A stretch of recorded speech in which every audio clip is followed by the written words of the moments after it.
I wonder about this. Imagine this world where you go into a room, right? And you get some biosensors put on you, right? So it's tracking your heart rate, tracking your eye tracking, and you get shown images, right? You get shown shapes, you get shown colors, you can smell smells. The AI processes all this and then gives you some options, right? But options that are actual products. Some of my colleagues saying, we don't necessarily say that this is generated by AI because client perception of AI might be something that is easy. I am definitely saying that I'm using it. In your prompting, do you use any specific names, artist names, architects' names, interior designers' names to get inspiration? I almost never do. A lot of the beauty of using AI to create interior design images comes from, indeed, like I said, creating spaces that are unique.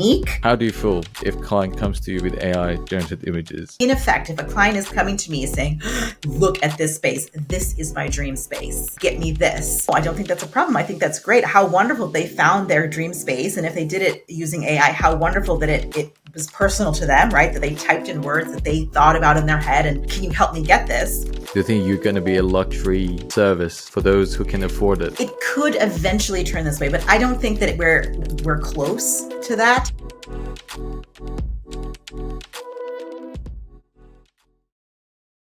Hello everyone, and welcome to another episode of AI Hub Podcast. We are having an amazing guest today, someone who is entering, I think, her third career, and also finding AI in her work. So lots to discuss about how she is using AI in interior design, and we're going to discuss, what she's been doing before AI and generally her previous careers, and basically about the academia and AI. I guess those are questions that I'd like to ask Vanessa about AI and education. So thank you so much, Vanessa, for accepting to be in our podcast. And yeah, I look forward to ask you all of my questions. Thank you so much for having me, Amir. Happy to be here. So where are you calling us from? I am in the Netherlands right now, my current Okay. home. And have you been studying in Netherlands all your life and working and all of that? I'm working in the Netherlands. I've been here for about 4 years. Previous to that, I lived in the US. And then previous to that, I lived in Switzerland and Australia and Nigeria and Senegal and Canada and Costa Rica and maybe a few other places I've forgotten. Wow. Did you also study there in all these countries? I studied in Australia and the US. I did my degrees in Australia and the US. My first and bachelor's degree and my first career change degree to go into primary education. That's amazing. So tell us a bit about your background. What was your first career? So my first career was in international public health. I worked mostly working on the rights of persons with disabilities around the world for the United Nations. And then I also worked for some international NGOs in Nigeria and Senegal. And I did that for just under a decade. And then I became a little disillusioned with the system of trying to improve the quality of life in economically poor countries. So I left, did some soul searching, and decided that working with children was a much more immediate way to bring an increase in quality of life to little people. So then I went back to school and studied to become a teacher. And I've been doing that for just about a decade in the US and now the Netherlands. And now I am still doing that, but also in investigating, and I'm a student in interior design, which is where my my first contact with AI came in as an interior design student. So you had a drastic change in terms of the topics of, for example, your first career until interior design. They sound completely different. What made you to change to interior design and study interior design? I think they are drastically different. My fascination with interior design is in some way linked to my teaching in that I appreciate the joy that it brings, and it's taken me a while to come here, but starting off in life doing international public health, it's a very sort of do-goody type of career, right? You're helping poor people and, trying to make the world a better place. So it was hard for me, I think, to just do things that are focused on creativity because it felt like it wasn't important somehow. But so then I did teaching, and that again is something that feels very socially responsible. But I was craving creativity, and I just became in doing my own house, became increasingly obsessed with interior design, and I did little courses, and I would follow podcasts, and I just saw myself spending so much time with interior design. And what I recognize now, because the type of interior design I like and the type of interior design images I produce with AI tend to be very colorful, very sort of whimsical, and a little out there, a little beyond outside of the everyday, I would say. And I like that because it brings joy. And so that is, I think, the link with the previous careers, right? Sort of trying to increase joy in the world. And interiors, though it can sound a little unimportant. In fact, our homes and our environments have a really, really deep effect on our well-being and our ability to be joyful and kind to others. So while it doesn't sound as directly socially responsible as some of my previous careers and my current career, I do think the link is joy. And do you think that this is going to be the career that you want to like continue doing for years, or are you seeking to also explore new potentials and opportunities after interior design as well? Because you seem to be very open to discover new areas and really kind of dive deep into something, and then have enough of something, and then you say, okay, now maybe I explore this one. This sounds very interesting, and maybe I could help in, which you have helped in different sort of careers for the past few decades, and you want to try bring change in terms of well-being, in terms of interior design. Is that something you want to continue, or is that something that you want to explore for a little bit and then maybe look for another relevant or irrelevant sort of area to explore? Mm-hmm. I think that it is something I would like to continue. I think based on my history, I don't feel like I need to commit to it for the rest of my life, but I do feel like I'm committing to it and would like to commit to it for the next, sort of foreseeable future. But exactly what that looks like, I'm still figuring that out. And so that might be, I'm really interested in also using AI for interior related product design. So I liked doing chairs using artificial intelligence, for example. So that might be sort of more on product design type space, or it could be wrapping into my previous careers. Thinking about designing, for example, classrooms in remote locations, or I think there's all sorts of potential links to my previous and present life, and certainly lots of links for the betterment of the earth. So I don't know exactly, but I definitely am hooked for the foreseeable future, I would say. And I guess with the interior design, you talked about changing, we kind of deal with mental health and well-being, and how kind of interior design helps with that. That also kind of links with your previous careers, as you said. Is that your focus in interior design? So because most people, they look at interior design as a very decorative business. It's something that aesthetically you can make something very nice, and yeah, that's cool. But I guess you're looking at in a deeper level of how this organization of home, how this color, how this kind of materials are helping us to be better beings in terms of mental health, which is, if not number one issue that everyone has in the world, one of the most important challenges that humans have are dealing with, basically. And I guess your work in UN, also United Nations, also you probably are aware that I think one of the UN Sustainable Goals, I think it's relevant to mental health as well, I think. But basically, Hmm. it's a global issue, and I think you're bringing that expertise of helping people throughout different means into interior design as well. Is that correct? Do you want to talk more about this focus?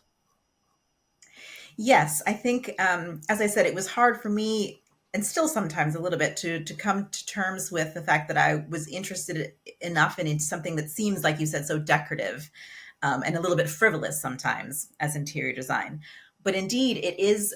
I think it's something that's we overlook so much. It's something that our homes, if we're lucky enough to have a home, it impacts us every single day, every single moment and minute that we're inside those spaces. And it's amazing to see the transformation of feeling that can happen from small and medium and large changes in interiors. And so, um, as I go through my studies, yes, my focus is that. And that's part of why I love using AI for it, because my focus is using using joy as sort of a lens for that interior design, right? Like why do most of my images have really bright colors and what I hope are sort of joyful shapes and spaces? Because that's my perspective, and I think that AI is particularly well suited for that, because the text to image um, platforms do bring a level of unexpected surprise that is often joyful, right? Because we're humans, we are fed, we see a lot of the same things when we look outside. A lot of people's homes look very similar. A lot of people's car colors look very similar. A lot of people's clothes colors look very similar. And AI is really great at bringing you're feeding in your ideas via text, but AI is really good at sort of expanding those ideas into shapes and colors and forms and spaces that you might not have necessarily thought of. And that for me has been a very joyful process, and that's why I think that's why I'm so hooked on it. I think it has a lot of great potential for that joyful surprise, like, hey, I've not thought of this before. Huh, what about this? Yeah. For those folk who are not familiar with your work, I think you are doing loads of interior design work with AI, which have loads of colors, very sort of interestingly put together, not just like a random set of colors. I found it very fascinating Yeah. to see that, it looks very thoughtful. It's not, I mean, you talk about randomness, but I feel like your work is is very thoughtful, like the way you're portraying things, the materials, the colors, they're working together in a very harmonious way. It's very coherent, and I guess you're controlling the algorithm in a way. You're not Indeed. completely outsourcing it to Midjourney to speculate on your design, I guess. Um, Of I course. want to ask about bias, because you talked about how Midjourney, or like generally AI algorithms, um, bring joy, and kind of make something really look beautiful and amazing looking in terms of aesthetics. um, it's the question of bias, because Midjourney and every AI platform which is trained on a set of data, it's probably trained on a set of data that looks beautiful, because every prompt that we give to Midjourney, the outcome, the result is going to be Mm. beautiful. If you like, um, if your cat types something random from your keyboard, Midjourney still will give some beautiful images out, right? It's not going to give any ugly images. So my It question will if you is, try, but in general, yes. yeah, yeah. My question is, like, with this bias of giving beautiful images out from this algorithm, Mhm. how can you control it in a way that still looks beautiful, but the values that I'm talking about, maybe they're not really, all of them are not aesthetics. Some of them are, you know, non-aesthetic things, but things that are very important. So how do you kind of balance this in your work? Like how did you find it with Midjourney, for example? Like, is bias of the platform a problem for you, or is it working with in your favor? Um, what do you think about this? I think that because it's all very new, right? So I've been using it since it's December, right? I mean, it's new for all of us. So this is maybe my 7th month of sort of very, very regular use. And have recently been getting frustrated is not the word, but now sort of ready for increased control and ready for indeed in exercising more control over it, right? And as you said, it is far from random, and I'm definitely very thoughtful about what I do when my text prompts are come from a place of thoughtfulness, and part of the beauty is that it is delivering also its own piece, right? It's like I'm in partnership with it and its background of the images that it has been trained upon. But the bias, of course, is there. And you see it often when like I said, I really am enjoying using it for thinking about chair design. And there, because it's a very distinct, it's just one thing, I start to see, oh, I've seen this form before. I'm I'm writing a prompt that is, I'm definitely asking for something else, but it's sort of always defaulting to this type of form. And so I think, that's okay. They're very young, and so it's okay that they're not perfect. But certainly as a user, I am now, experimenting with stable diffusion and start thinking about getting better on even Photoshop, right? And moving towards using it. I think I'm leaving the honeymoon period, right? So I've been having so much fun with it, and it's wonderful for inspiration and for me as a student of interior design, for expanding my creativity. And now I feel like, okay, now I want to harness it a little bit more,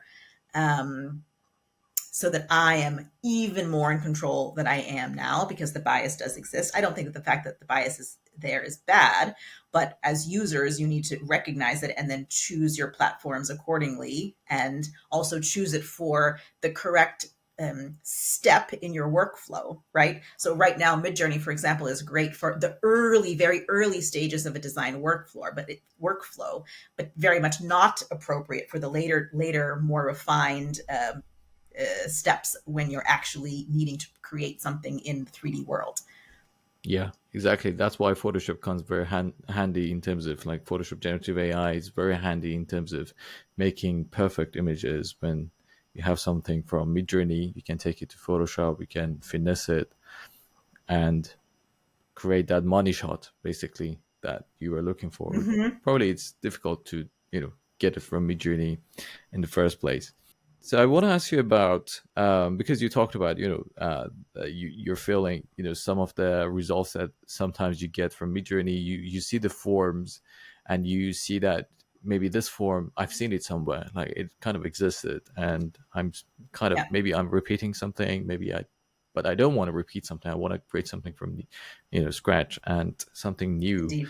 Um, because again, goes back to the question of, bias, as well as the trained data. So my question is, because Midjourney and all of these AI algorithms, they have been trained on a set of data that are already existing.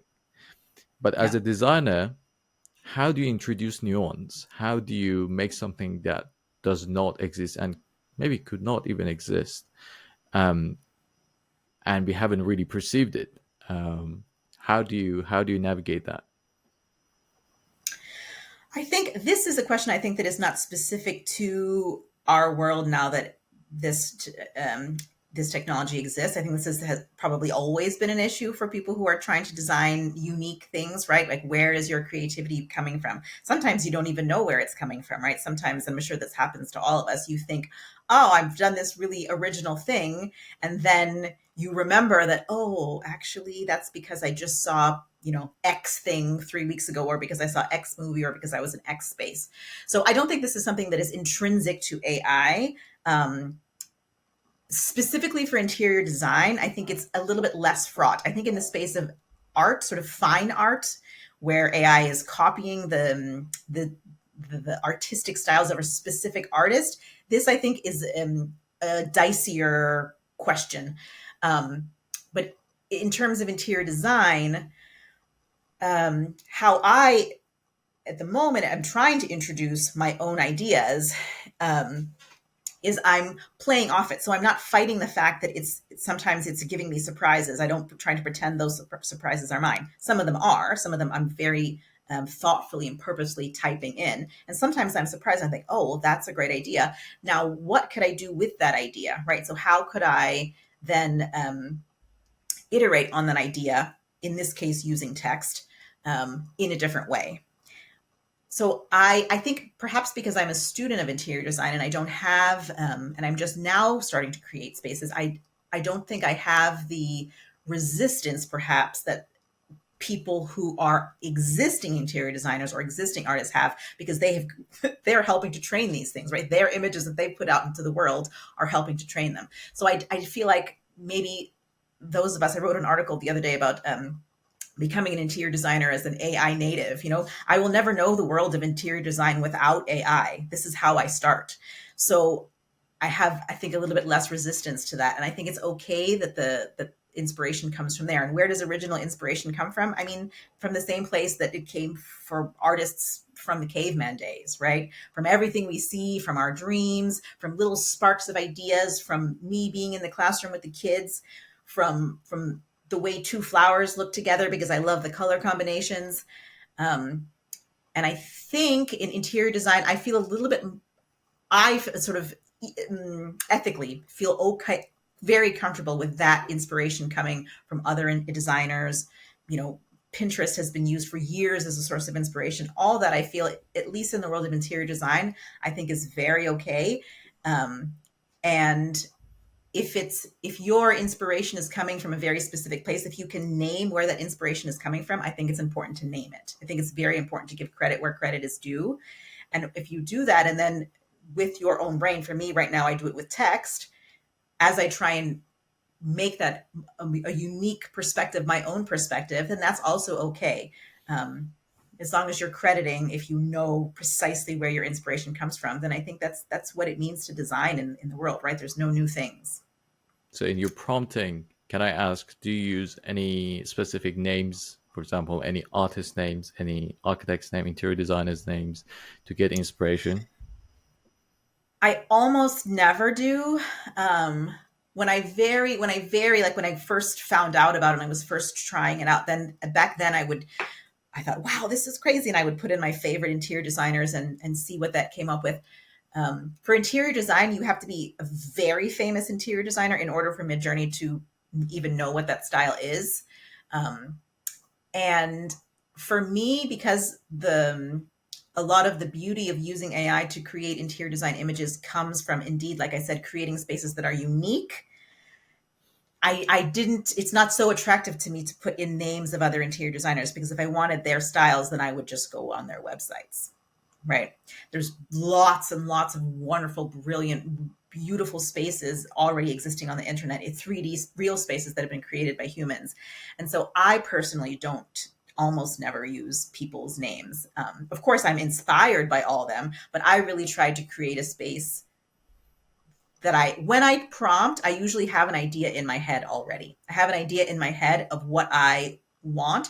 And those ideas, the more and more I use AI, become more and more developed, right? Which is, I think, where some of the frustration comes in, because the more I use it, the more I already know what I want.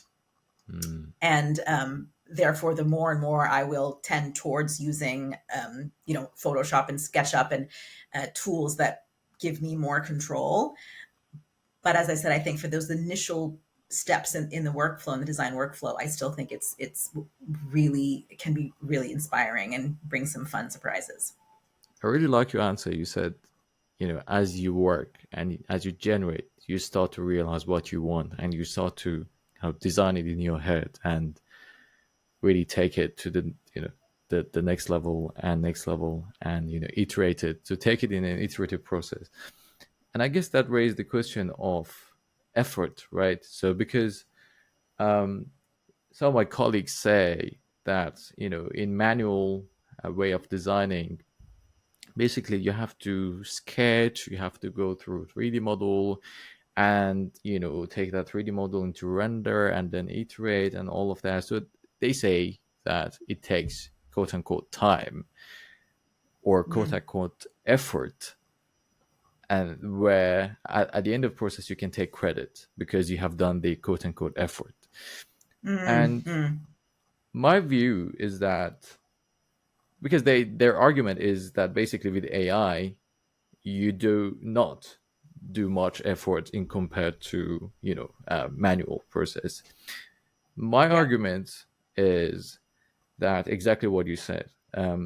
The effort, quote unquote effort, or the time that you spend, maybe it's not gonna, maybe it will be spent on sketching to produce like a hybrid process of AI sketching sort of combination, or it can even be solely AI, but through an iterative process, because through an iterative process you can spend weeks, months, or like as much as you like to really finesse the design, to really work on a design, to really um, Yeah. produce something that exactly matches your expectations and the client brief and all of that. How do you sort of first of all, do you agree with this idea that effort equals credibility, not credibility, like credit, sorry, and or authenticity, I don't know what they call it. And what do you think that effort is in AI? Hmm. Yeah, I certainly understand. I certainly understand where that opinion is coming from, and I think for me, my effort is mental, right? I'm in my head. I have an idea, and that's the effort that I'm doing. Obviously, that is less time. I mean, it's potentially less time, not necessarily, but it's potentially less time than manually doing it on SketchUp or doing the render and bringing it to a place where it can be as photorealistic as you get from AI.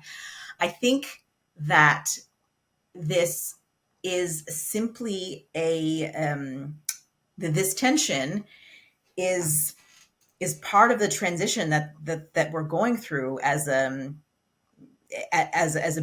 species with technology, right? I mean, if we think about what our grandparents would say to our children or to ourselves when it comes to doing math, right? What? I mean, do you remember that when I'm probably older than you are, but I remember when I was doing math, we were using calculators, right? But it was still a little controversial, like you're letting the kids use calculators, right?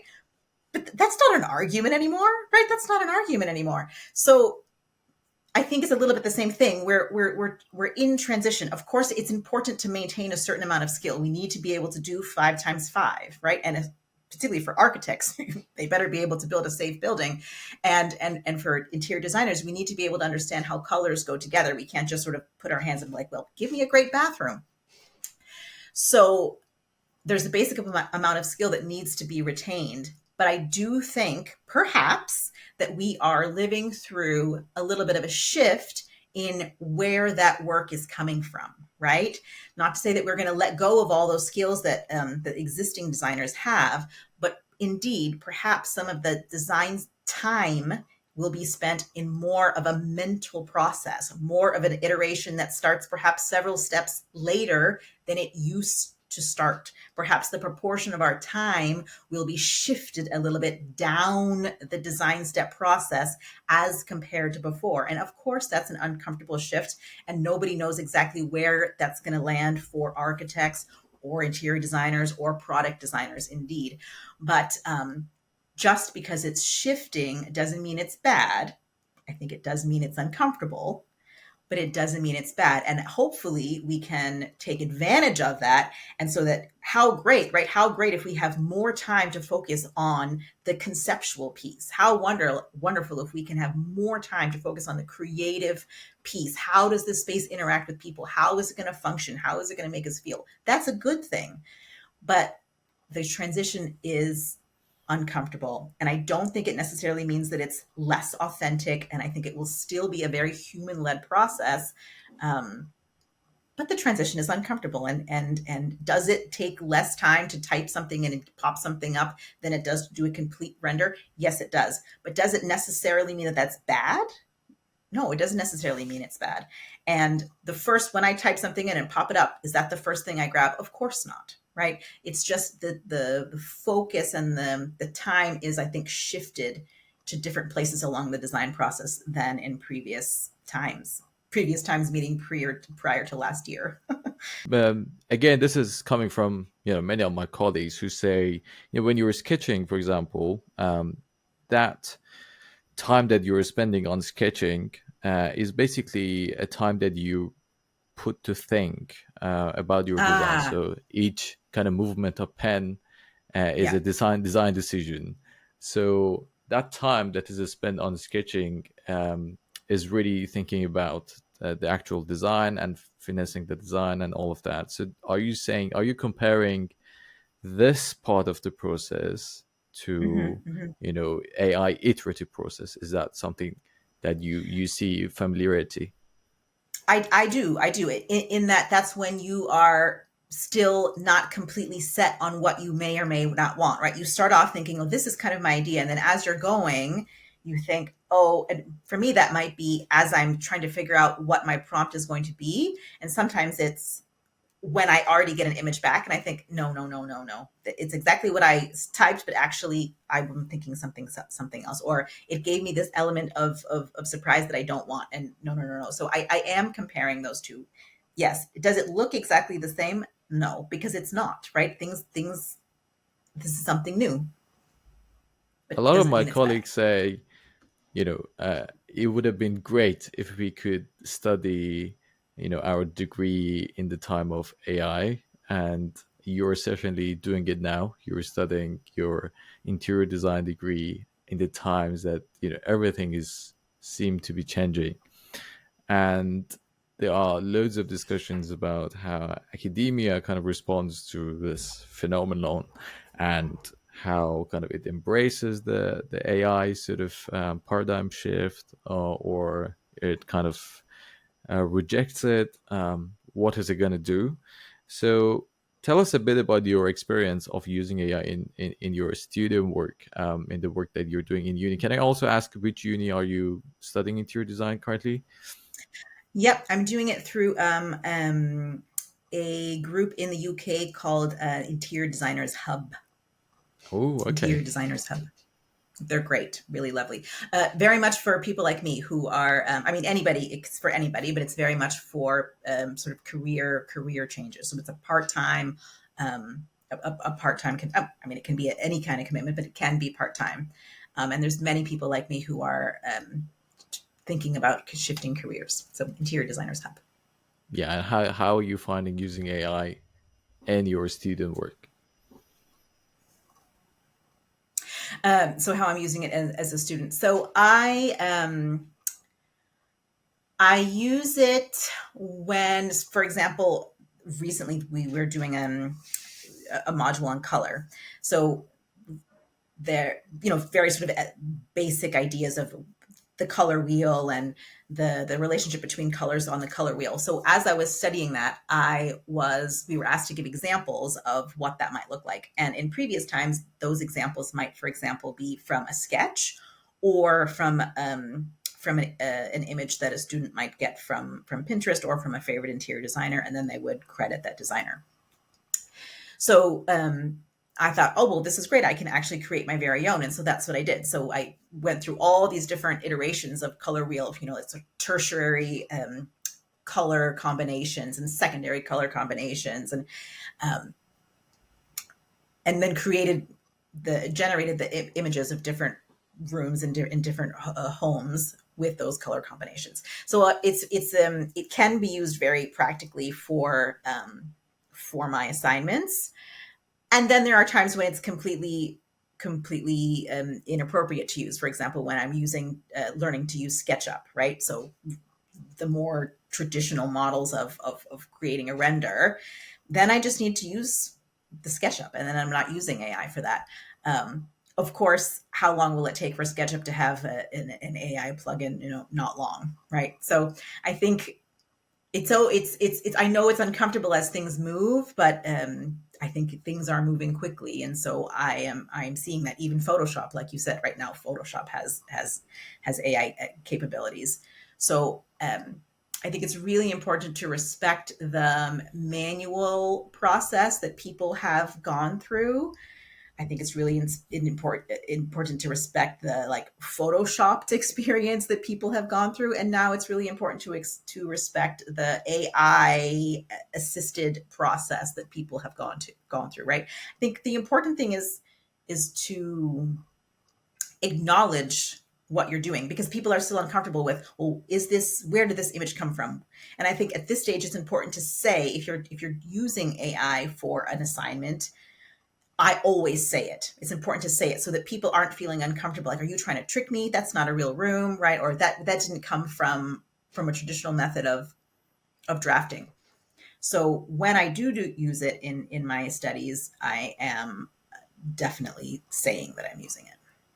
Loads of questions because I heard from some of my colleagues saying we don't necessarily say that this is generated via AI because we feel that, I mean, this Ah, is in professional sort of environment where you're dealing with clients, so they say we don't say that we have came up with this image with AI because client perception of AI might be something that is easy, cheap, and mm, very easy to get to, whereas they come to us to and trust us to be quote unquote the actual architects or actual interior design, whatever that means.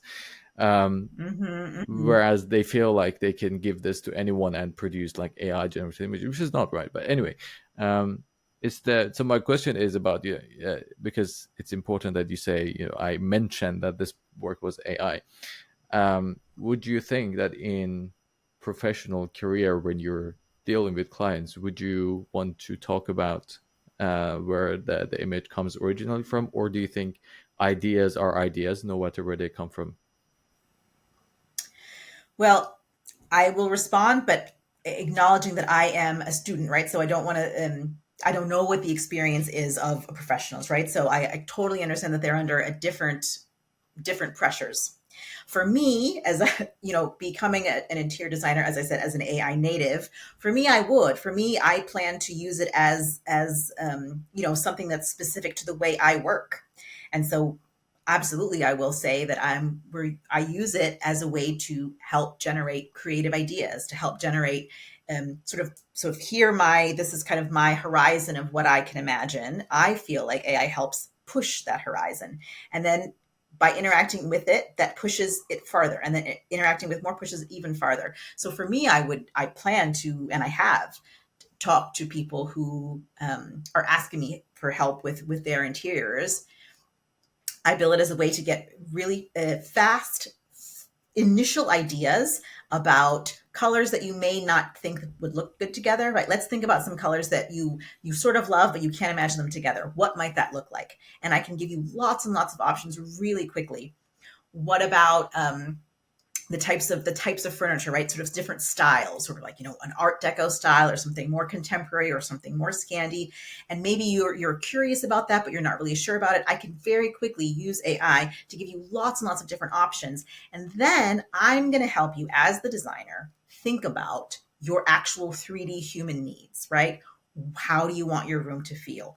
How is this room going to work? Who is in this room? When are you going to use it this way? And then I can help you narrow down which one of all these choices might work for you, right? That's sort of the human design piece.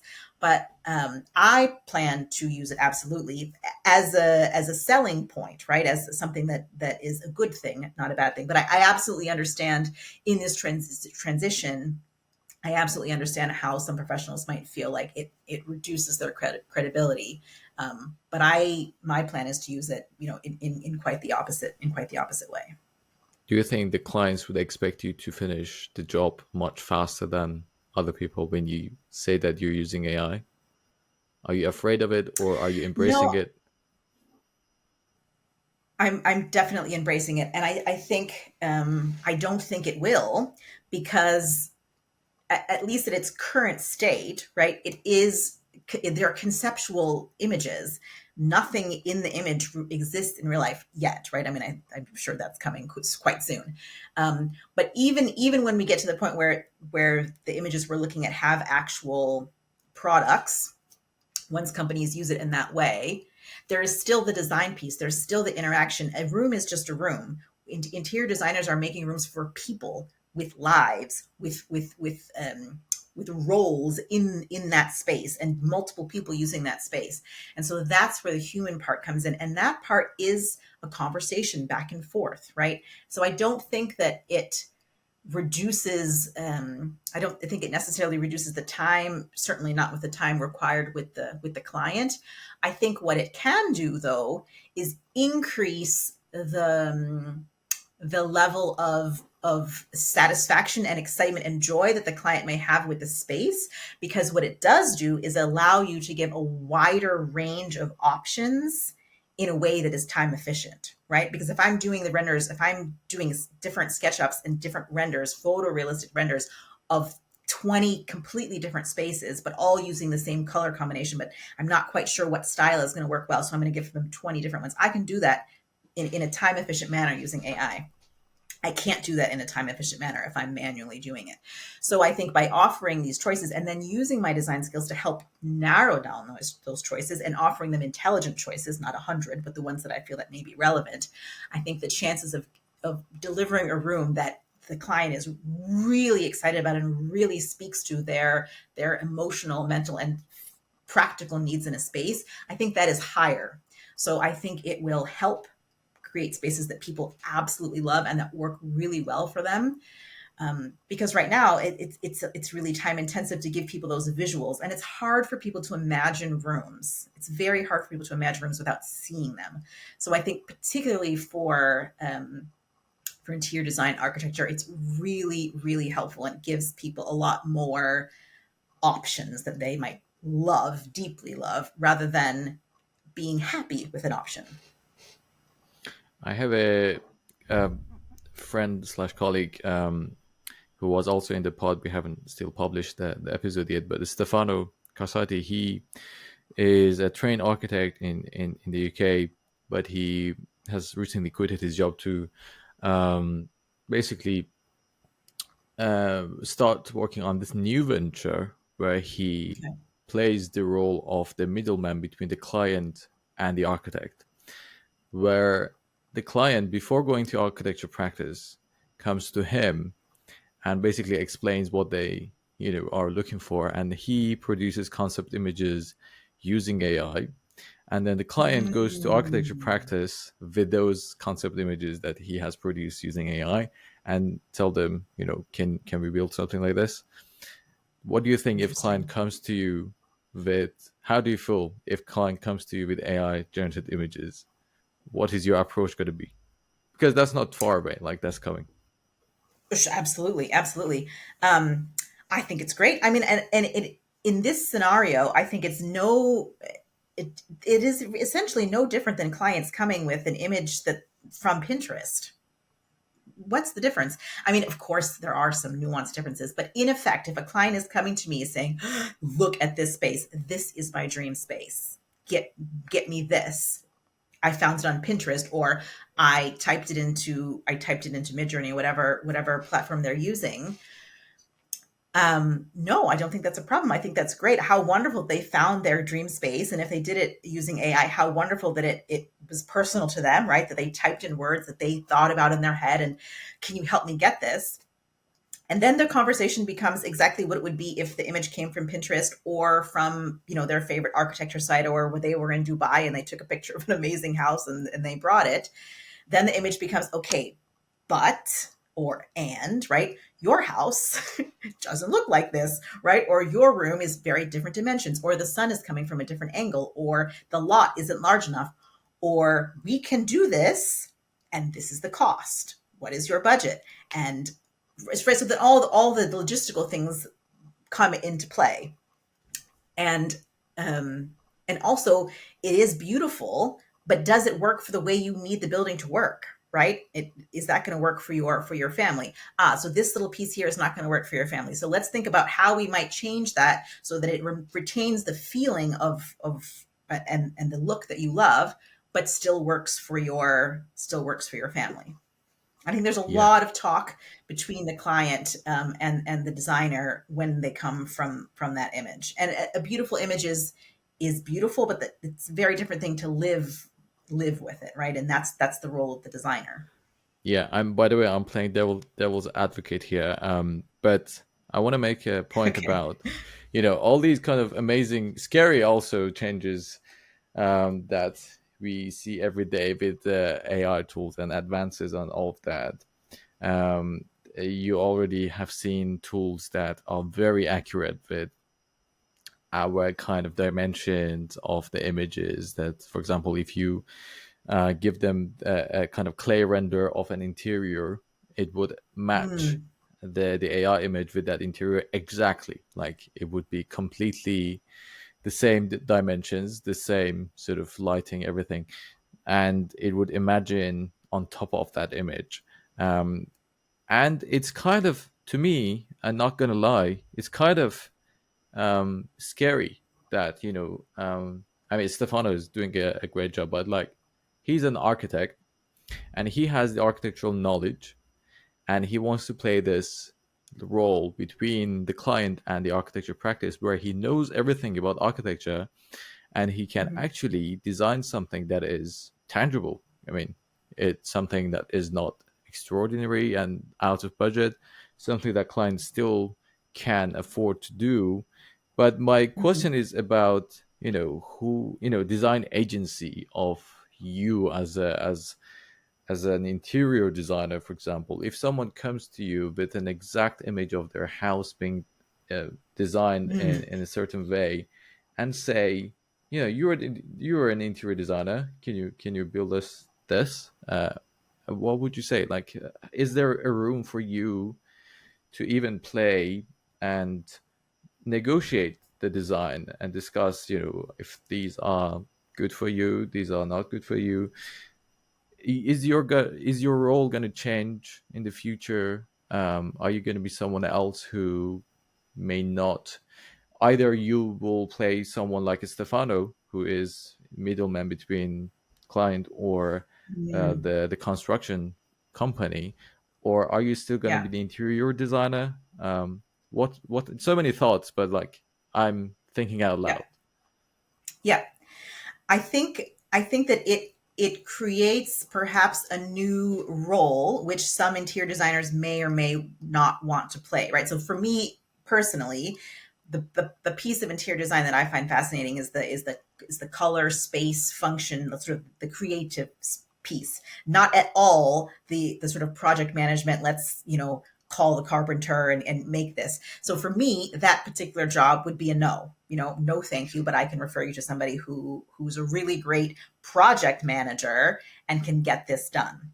So it potentially creates a new type of role for interior designers. But for every client that you have coming in with the exact room that they want and they really just need somebody to make it happen in 3D space, for every client like that, I think there still remains, a large number who really want to have a really nice house and they want their house to feel like X, right? Impressive, fun, exciting, calm, whatever it is they want, and they need their house to fit for 10 people, 2 people, 1 people, whatever it is, and they have no idea how to make that happen.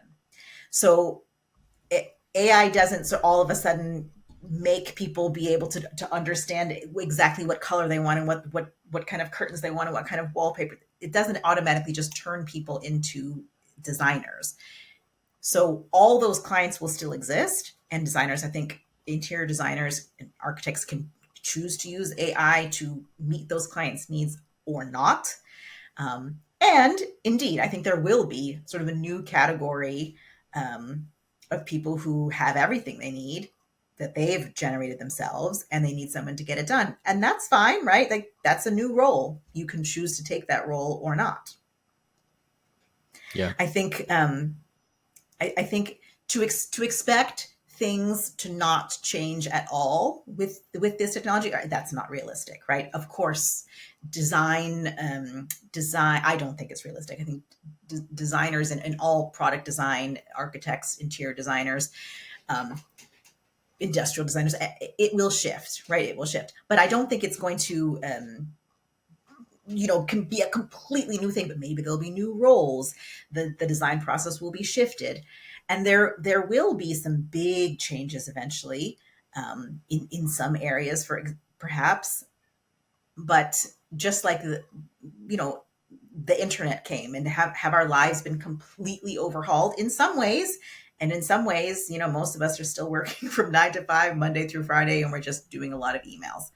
So will it change? Yes. Is it going to absolutely turn everything upside down? In some senses, yes. In some senses, no.